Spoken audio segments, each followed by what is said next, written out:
আপনারা দেখছেন news Renaissance Bangla. Jamalpur block Trinamool Congress তথা জামালপুর পঞ্চায়েত সমিতির সভাপতি মেহমুদ খানের নেতৃত্বে আজ বিজেপি শাসিত উত্তরপ্রদেশের দলিত ও নারী নির্যাতনের বিরুদ্ধে প্রতিবাদ মিছিল অনুষ্ঠিত হয়। এই মিছিলে কয়েক হাজার তৃণমূল কংগ্রেসের কর্মী ও সমর্থক অংশগ্রহণ করেন।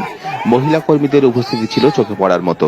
মেহমুদ খানের নেতৃত্বে হওয়া এই মিছিলে উপস্থিত ছিলেন জামালপুর পঞ্চায়েত সমিতির সহসভাপতি তথা আদিবাসী সম্প্রদায়ের নেতা দেবু হেমব্রম, যুব নেতা মৃদুল কান্তি মণ্ডল, বর্ষিয়ার নেতা রেজাউল হক সহ এলাকার পঞ্চায়েত সমিতির ও অঞ্চল পঞ্চায়েতের সদস্যগণ।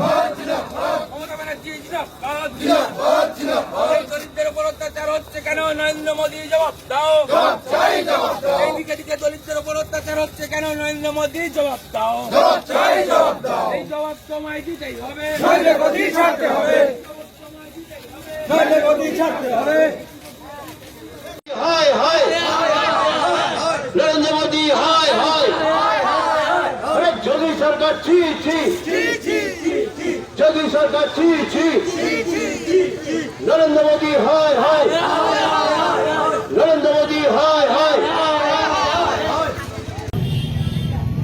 ওনার মা ওনার বাবা বলেছিলেন, আমার এই ক্ষত বিক্ষত আমার মেয়ের শরীরটাকে আমরা একটু দেখতে চাই, কিন্তু তাদের ঘর বন্দি করে রেখে তাদের উপরে যে অত্যাচার ডিএম এসপি তারা যেভাবে অত্যাচার করেছে তারা ভয়ে সশঙ্কিত হয়েছিল।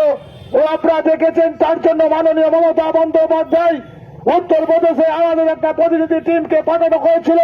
সেখানে পুলিশের সাহায্যে আমাদেরকে ঢুকতে দেওয়া হয়নি এবং আমাদের সাংসদকে তাকে কোড়া ধরে রাস্তায় ফেলে দিয়ে তাকে মারা হয়েছে। আমাদের আরো সাংসদ মহিলা যারা ছিলেন তাদেরকেও আমাদের এই অবস্থা করেছে।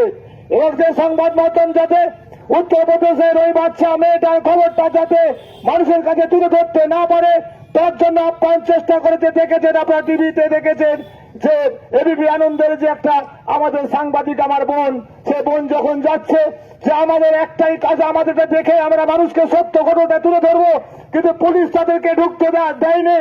তাই আজকে সারা বাংলায় মাননীয় মুখ্যমন্ত্রী গতকালকে আমাদের রাজপথে নেমেছেন এবং আমরা গোটা জামালপুর কেন গোটা পশ্চিম বাংলায় যে লড়াই চলছে তা বিজেপিকে অন্যায় কাজের বিরুদ্ধে আমরা 1 ইঞ্চি মাটি তাদের বাড়ির মেয়ের উপর যেভাবে অত্যাচার চলছে তা বাংলায় কোন বিজেপির যারা নেতা আছেন আপনারা শুনে রাখুন, আগামী দিনে বাংলায় এবং জামালপুর ব্লকে কোন সময় এরকম কোন ঘটনা ঘটলে আপনাদের এলাকা যারা করবো বলে রাখলাম, আমরা কোন পুলিশকে বুঝবো না, আমাদের আমরাই বুঝে নেব।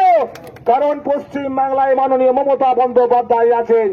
বাংলায় শান্তিপূর্ণ ভাবে সরকার চলছে, কে বিজেপি কে সিপিএম কে কংগ্রেস বড় কথা নাই। মাননীয় মমতা বন্দ্যোপাধ্যায় প্রত্যেকের মুখ্যমন্ত্রী, প্রত্যেকের উন্নয়নের জন্য, তাদের ছেলে মেয়ে লেখাপড়ার জন্য সেগুলো যা করার কে কোন দল করে দেখছে না, প্রত্যেকের। আপনারা দেখছেন নিউজ রেনেসা বাংলা।